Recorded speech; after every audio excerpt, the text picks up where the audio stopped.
ஒரு மிகப்பெரிய பழி இருக்கிறது திராவிட இயக்கத்தின் மீது. தேசியம் பேசுகிறவர்கள் பாரதியை கொண்டாடுகிறார்கள், திராவிடம் பேசுகிறவர்கள் பாரதிதாசனை கொண்டாடுகிறார்கள். அவர்கள் பாரதியை ஆராதிப்பதில்லை என்றொரு பழி திராவிட இயக்கத்தின் மீது இருக்கிறது. இல்லை, பாரதியை சரியாக ஆய்வு செய்திருக்கிறார் அறிஞர் பெருந்தகை அண்ணா. பாரதி என்னுடைய தமிழுக்கு விதவை கோலத்தில் இருந்த தமிழை சுமங்கலியாக்கியவன் பாரதி. தமிழ் ஈழ நெருப்பை நெஞ்சில் சுமந்து பருவ சுகங்களை மறுதலித்துவிட்டு வாலிபனாக வலம் வந்த நாட்களில் 1984 நாகர்கோவில் விநாயகர் விடுதியில் வைத்து அண்ணன் கேஎஸ்ஆர் அவர்களை நான் சந்தித்தேன். அந்த நாளிலிருந்து அறிவார்ந்த தளத்தில் இயங்குவதற்கு எனக்கு அடியெடுத்து தருகிற ஒரு அண்ணன் கிடைத்தான் என்று நான் மகிழ்ந்ததுண்டு, நெகிழ்ந்ததுண்டு. 1989 அவர் திராவிட முன்னேற்ற கழகத்தின் வேட்பாளராக கரிசல் மண்ணில் கோவில்பட்டியில் நின்றார். அவரை நான் ஆதரித்தன்றைக்கு எட்டயபுரத்தில் இடைச்சேவலில் நான் உரையாற்றினேன். அது அவருக்கு தெரியாது. அவருக்கு தெரிய வேண்டுமானால் அவரிடத்திலிருந்து நான் வழிச்செலவு வாங்கியிருந்தால் தான் தெரிய வரும். நான் பேசிவிட்டு போய்விட்டேன். அவர் வெற்றி பெறவில்லை. 1989 கேஎஸ்ஆர் கோவில்பட்டியில் வெற்றி பெற்றிருந்தால் 1989 கலைஞர் அமைச்சரவையில் அவர் அமைச்சராகியிருப்பார். அந்த வாய்ப்பு அவருக்கு கிடைக்கவில்லை. அதில் அவருக்கு எந்த வருத்தமும் இல்லாவிட்டாலும் எனக்கெல்லாம் ஒரு ஏக்கம் உண்டு. ஏனென்றால் யாரையும் எளிதில் போய் அணுகுவதற்கு என்னுடைய சுயமரியாதை இடம் தராது. ஆனால் எளிதில் அணுகுவதற்குரிய ஒரு இடமாக அண்ணன் கேஎஸ்ஆர் இருப்பார் என்று நான் நம்பினேன். அவர் சட்டமன்றத்திற்கே செல்லவில்லை என்பதிலே அவருக்கு சங்கடம் இருக்கிறது என்னவோ எனக்கு சங்கடம் உண்டு. ஆனால் அண்ணன் அதற்காக வருத்தப்பட வேண்டியதில்லை. ஒரு வெளிநாட்டு கவிஞன் சொன்னான், மழை பொழிந்தது, மாடியின் மீது விழுந்தது, மலர் கூட்டங்களின் மீது விழுந்தது, மந்தைகளின் மீது விழுந்தது, மழை பொழிந்தது, மாதா கோவில் மீது விழுந்தது, மழை பொழிந்தது, மான் மீது விழுந்தது, மழை பொழிந்தது, மழை பொழிந்தது, பொழிந்து கொண்டு இருக்கிறது, மழை சட்டமன்றத்தின் மீது விழுந்தது, மழை நின்று விட்டதென்றான். ஆகவே சட்டமன்றத்திற்கு போக முடியவில்லை என்பதற்காக சங்கடப்படாவிட்டாலும் நீங்கள் இலக்கிய தடத்தில் நீங்கள் இன்றைக்கு ஆற்றி வருகிற பணியும் ஒரு கேஎஸ்ஆர் போஸ்ட் மூலம் நீங்கள் எனக்கு தினசரி வகுப்பெடுக்கிறீர்கள். நான் தெரிந்து கொள்ள முடியாதது எல்லாம் எனக்கு தெரியப்படுத்துகிறீர்கள். ஆகவே ஒரு கற்றறிந்த பேராசிரியர் செய்ய முடியாததை இன்றைக்கு கேஎஸ்ஆர் என்கிற தனி மனிதன் இலக்கிய தடத்தில் நின்று கொண்டு இன்றைக்கு நீங்கள் செய்கிறீர்கள். ஆனந்தரங்கம் பிள்ளை டைரியை எனக்கு நீங்கள் வாங்கி தந்தீர்கள். கரிசல் காட்டு இலக்கியத்திற்கு உலகத் தகுதியை பெற்றுத்தந்த கீராவை எனக்கு நீங்கள் அறிமுகம் செய்தீர்கள். இன்றைக்கு பாரதி அசல் படத்தை இன்றைக்கு தந்தீர்கள். இதே படத்தை நீங்கள் ஏற்கனவே எனக்கு பாரதியினுடைய நல்லாசைகள் என்று போட்டு நீங்கள் எனக்கு தந்தீர்கள். நீங்களும் நானும் ஒரே திசையில் பயணித்திருந்தால் இந்த மண்ணில் அதிர்வுகளையும் உருவாக்கி இருக்க முடியும், ஆச்சரியங்களையும் அரங்கேற்றிருக்க முடியும். சில நல்ல மனிதர்களால் நீங்களும் நானும் ஒரே திசையில் பயணிப்பதற்கான சூழல் வாய்க்கவில்லை. அதற்காக நாம் எதையோ இழந்து விட்டோம் என்று கருதுவதற்கில்லை. ஆனால் இன்றைக்கு ஒரு மிகப்பெரிய பணியை செய்திருக்கிறீர்கள். பாரதி அவன் இந்த நாட்டில் நூற்றாண்டுகளின் வரப்புகளையும் கடந்து வாழ முடியும் என்பதற்கு ஒரு கவிஞன் உதாரணமாக இருக்கிறான் என்றால் அது எங்கள் யுகக்கவிஞன் பாரதி. நான் கற்றறிந்த அரங்கத்தில் ஒன்றை அடக்கத்தோடு சொல்லிக் கொள்கிறேன். பஞ்சபூதத்திற்கு இல்லாத சக்தி ஒரு கவிதைக்கும் சொல்லுக்கும் இருக்குமானால் அதை முதலில் சொன்னவன் எங்கள் பாரதி தான். பஞ்சபூதத்திற்கு இல்லாத சக்தி ஒரு கவிதைக்கு இருக்கிறது. அன்றைக்கு கிராசியஸ் லோர்கோவை ஆரஞ்சு பழ தோட்டத்துக்குள் வைத்து கொண்டு அன்றைக்கு சுட்டு கொண்டது ஸ்பானிய சர்க்கார். ஏஞ்சலோ டேவிஸை அன்றைக்கு குற்றவாளி குண்டில் நிறுத்தி அமெரிக்கா கொன்று முடித்தது. பாப்புலோவின் கவிஞன், சிலி கவிஞன் நெருடோ அன்றைக்கு படிப்பறையில் வைத்து சுட்டுக் கொல்லப்பட்டான். ஆனால் பாரதி விடுதலைக்காக அன்றைக்கு அவன் ஆயுதம் ஏந்தியவன்.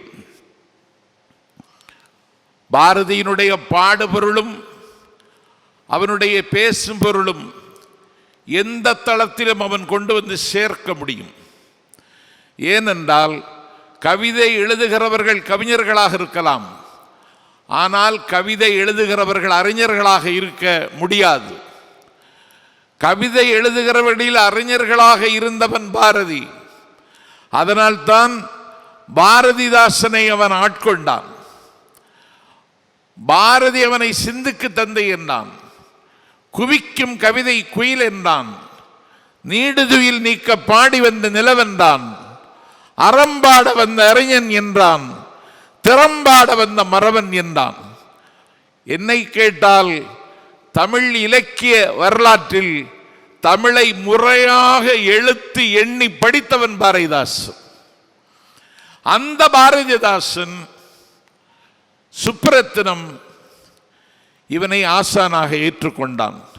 எண்ணத்தால் ரெண்டு பேரும் வேறுபட்டவர்கள், வண்ணத்தாலும் வேறுபட்டவர்கள்.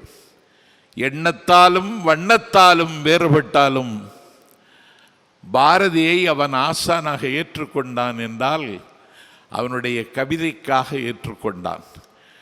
கவிஞன் மரணமடைந்து விடலாம், கவிதை ஒரு காலம் மரணமடையாது என்பதற்கு பாரதியின் கவிதை சாட்சி.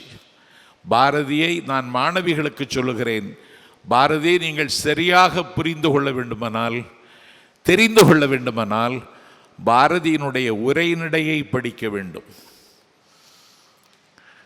ஒரு சொல்லுக்குள் இவ்வளவு சக்தி இருக்குமா?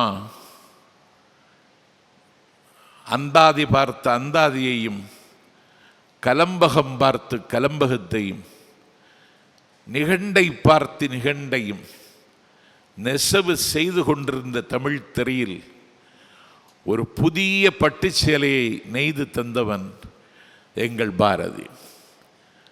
இன்னும் சொல்லப்போனால் நான் ஆய்வு செய்தது, வான்புகழ் வள்ளுவனுக்கு பிறகு அதிகம் மேற்கோள் காட்டப்பட்டவன் தமிழ் இலக்கிய வரலாற்றில் பாரதி தான்.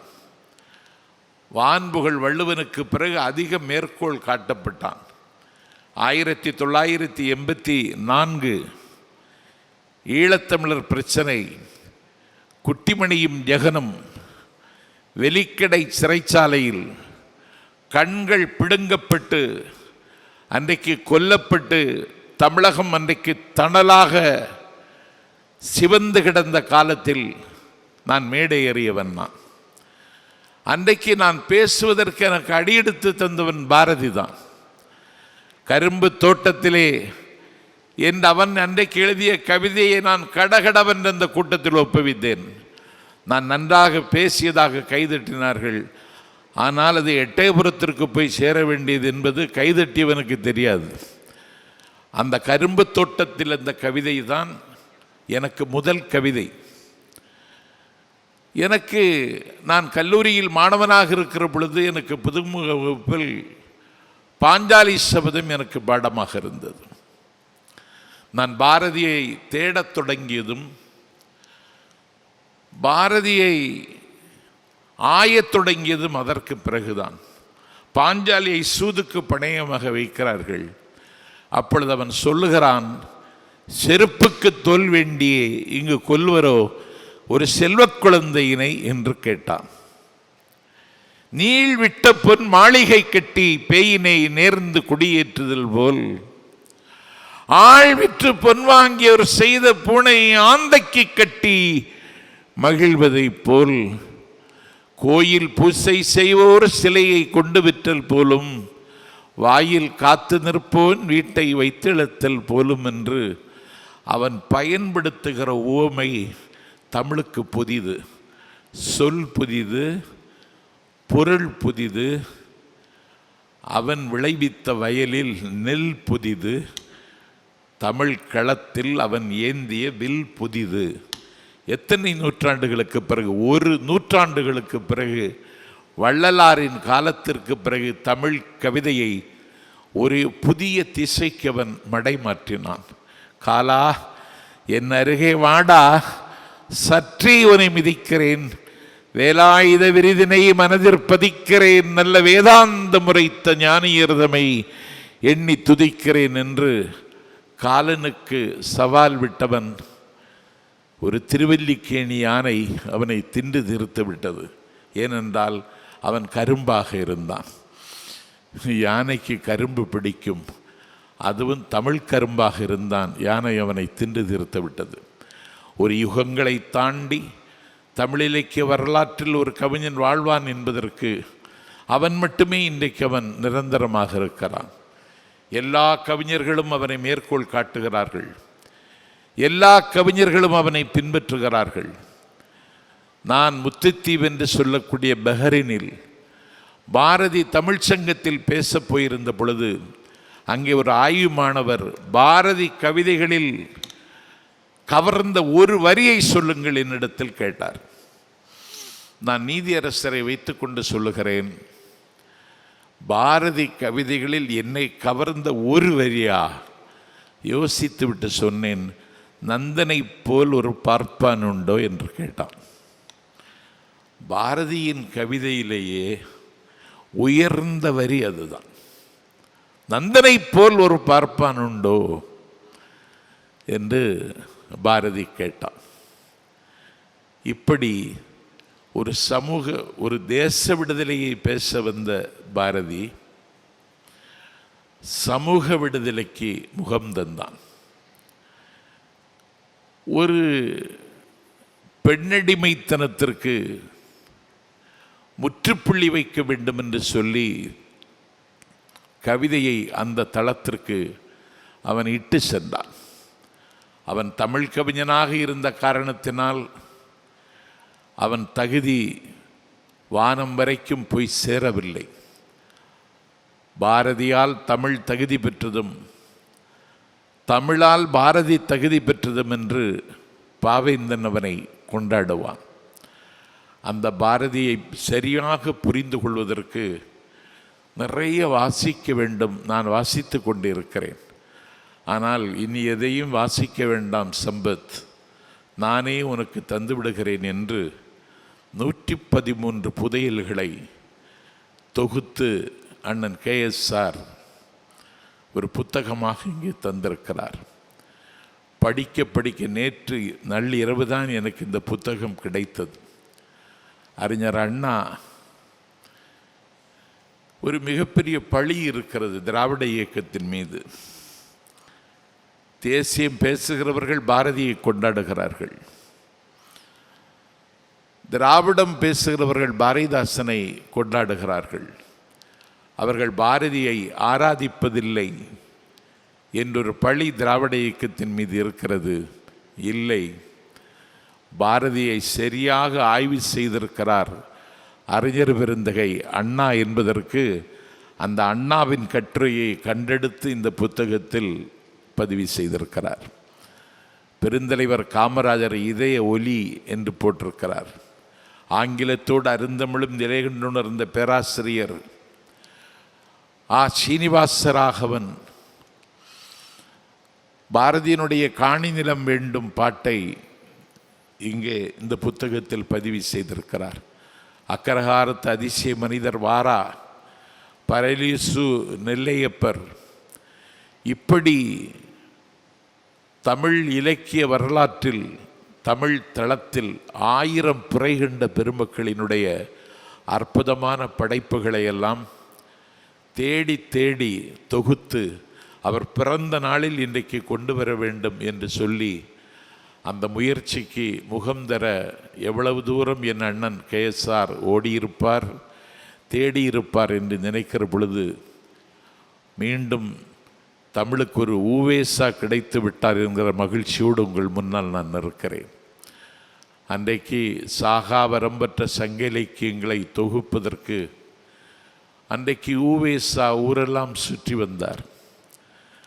அதே போல இன்றைக்கு பாரதியை பற்றி இவ்வளவு பேர் எழுதியிருக்கிறார்களா? பல பேருக்கு தெரியாது. ஒரு பாரதியினுடைய கவிதையை வைத்துக்கொண்டு பாரதியை புரிந்து கொள்ள முடியாது. ஏனென்றால் அவனுடைய டெப்த்து, பாரதியினுடைய பொயற்றை விட அவனுடைய ப்ரோஸ், அவனுடைய கட்டுரை தான் மிக முக்கியம்.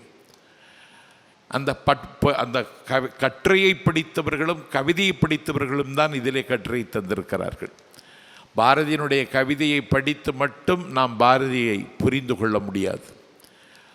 ஆகவே பாரதி என்னுடைய தமிழுக்கு விதவை கோலத்தில் இருந்த தமிழை சுமங்கலியாக்கியவன் பாரதி. நூற்றாண்டு கால இடைவெளிக்கு பிறகு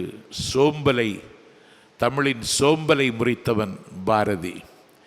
இருண்டு கிடக்கிற இதய கிழக்குகள் விடுவதற்கு, ஒரு விடுதலையை வென்றெடுப்பதற்கு கவிதையை ஆயுதமாக ஏந்தியவன் பாரதி. வால்ட் விட்மனோடு, ஷெல்லியோடு, மில்டனோடு ஒப்பிடத்தகுந்த உயர்ந்த கவிஞன் பாரதி. அவன் வாழ்ந்த காலத்தில் அவன் வீட்டு வாசலில் வறுமை கோலம் போட்டாலும் நமக்கு தொழில் கவிதை என்று சொல்லி அவன் தொடர்ந்து பயணித்து கொண்டே இருந்தான். யாமறிந்த மொழிகளிலே தமிழ் மொழி போல் இனிதாவது எங்கும் காணோம் என்று மத்தளம் கொட்டி வரிசங்கம் நின்றுதி சொன்னான். எல்லா மொழிகளிலும் தேர்ச்சி பெற்றிருந்தான். எப்பொழுதும் ஒரு நெஞ்சில் நெருப்பை சுமந்து கொண்டே ஒரு கவிஞன் வலம் வந்து கொண்டே இருந்தான். உலக வரலாற்றில் பல கவிஞர்களினுடைய வரலாற்றை நான் படித்திருக்கிறேன். ஆனால் பாரதியைப் போல வாழுகிற காலத்தில் சங்கடப்பட்ட ஒரு கவிஞனை உலகம் எங்கேயும் பார்க்கவில்லை. ஆனாலும் வயிற்றுக்கு சோறுண்டு கண்டீர், இங்கு வாழும் மனிதருக்கெல்லாம் என்று தன்னம்பிக்கையோடு பாடினான். பராசக்தியிடம் கேட்டான், எனக்கு காணி நிலம் வேண்டுமென்று. காணி நிலம் வேண்டுமென்று கேட்டவன் அங்கே 10-12 தென்னை மரம் வேண்டுமென்று கேட்டான். தென்னை மரம் வேண்டுமென்று கேட்டவன் அந்த தென்னை ஓலையின் வழியாக நீலவானத்தின் நிலவை நான் பார்க்க வேண்டும் என்று கேட்டான். இப்படியெல்லாம் சிந்தித்த பாரதி கடைசியில் கேட்டான், எங்கள் அங்கு பாட்டு கலந்திடவே அங்கு ஒரு பத்தினி பெண் வேண்டும், எங்கள் கூட்டுக்களியினிலே ஒரு கவிதை கொண்டு தர வேண்டும் என்று கேட்டான். ஏனென்றால் வாயிலிருந்து வருகின்ற வார்த்தைக்கும் வாழுகின்ற வாழ்க்கைக்கும் வித்தியாசம் இல்லாமல் வாழ்ந்தவன் பாரதி. ஒரு நாள் கத்திரி குழம்பு, ஒரு நாள் முருங்கைக்காய் குழம்பு, மீண்டும் அடுத்த நாள் கத்திரிக்காய் குழம்பு, மீண்டும் முருங்கைக்காய் குழம்பு. சலிக்கிறது. உனக்கு சலிக்காமல் என்னதான் இருக்குது பாரதின்னு கேட்ட பொழுது மடிசார புடவை உடுத்தி கொண்டு மாடியிலிருந்து செல்லம்மா இறங்கி வருகிறாள். இது மட்டும்தான் எனக்கு சலிக்கவில்லை என்று மனைவியை கொண்டாடிய மகத்தான கவிஞன் பாரதி. அதனால்தான் பாரதி பேசப்படுகிறான். வாழ்ந்தான் அவன், வாழ்க்கைக்கு உயிர் தந்தான்.